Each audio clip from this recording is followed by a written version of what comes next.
Hi, I'm Taya Williams. Thank you for joining me here on Taya's Sweet Aroma. Today I am going to be sharing with you the recipe for my Danish butter cookies.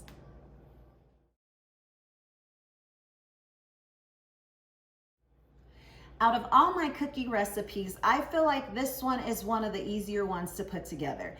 It has very few ingredients, like a handful of ingredients. But with that being said, there are a couple of things that I want you to keep in mind if you decide to give this recipe a try.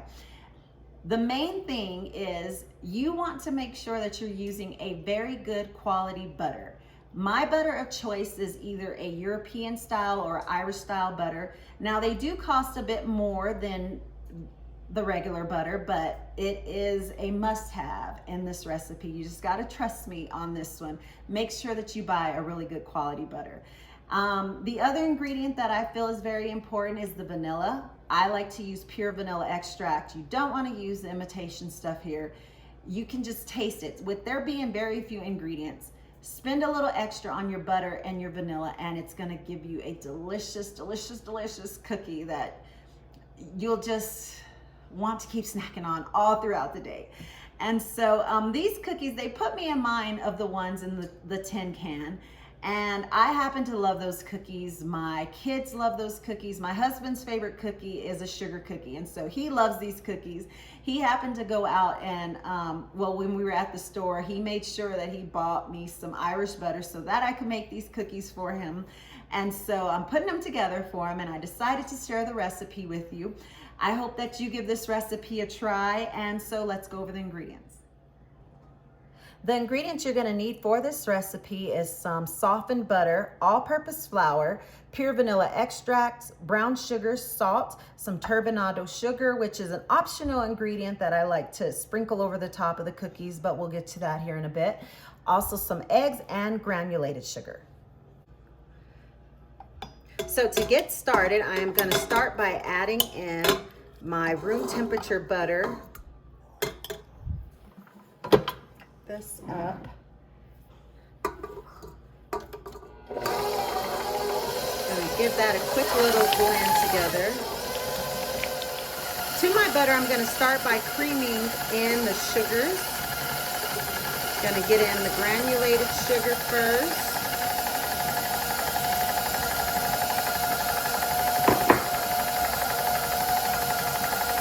Add in my salt and brown sugar. Now I'm going to crank my mixer up and allow these to cream together until everything is kind of light and fluffy.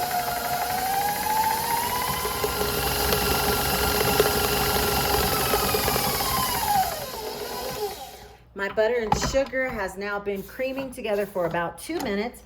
I did stop about halfway through and scrape down the bowl. I'm just going to scrape it down again one more time. You can see why it's very important to make sure that you're using a room temperature butter. It just helps it to cream together so much more nicely. Now I'm going to turn my mixer back on to about a medium-low speed. And I'm going to start by adding in my eggs one at a time. Now again, my recipe is doubled. I am making twice as many as what the recipe will call for. The recipe does call for 1 whole egg as well as an egg yolk. So in here I have 2 whole eggs and 2 egg yolks. I'm just allowing each one to kind of get incorporated into the butter and sugar mixture before I add the other one in. And now to that I'm going to add in my vanilla. Allow all that to get nicely incorporated, and then we'll move on to the next step. Okay, so that has been beaten together for about a minute. Look at how nice and creamy and just pillowy soft the butter mixture is.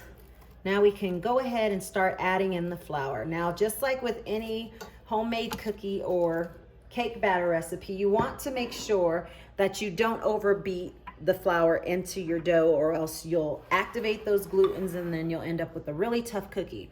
So I'm going to be very careful to add just a little at a time on low speed. And once I get all of it incorporated in, I will show you what it looks like.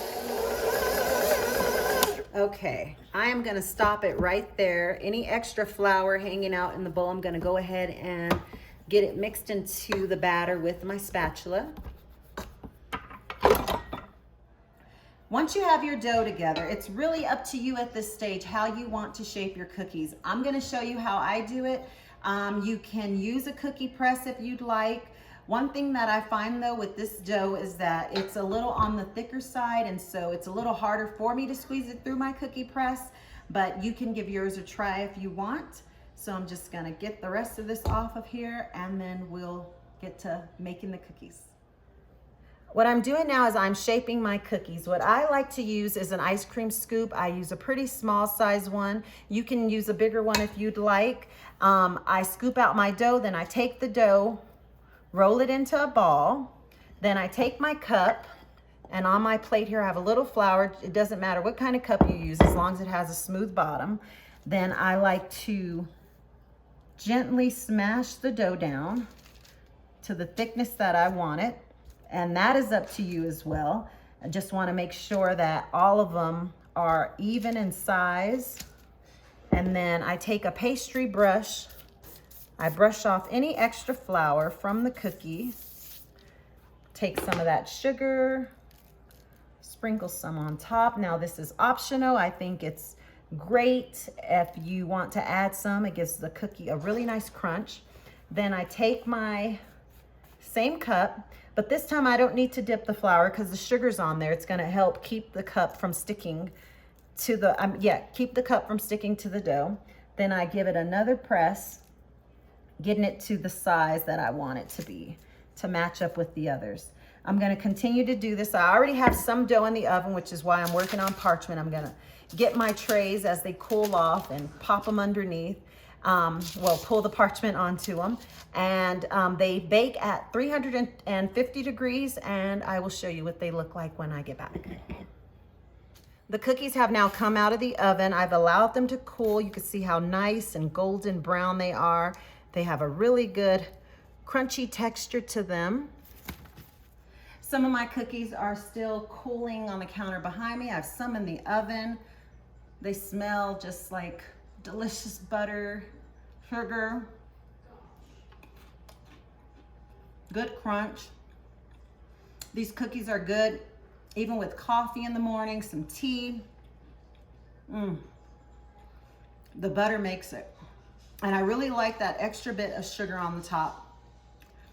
Gives it a nice extra bit of crunch to the cookie. You gotta give this recipe a try. I think it's one you're gonna love. Anyhow, I gotta get dinner finished up, but I thank you for spending time with me here today, and I hope to see you again next time. Bye.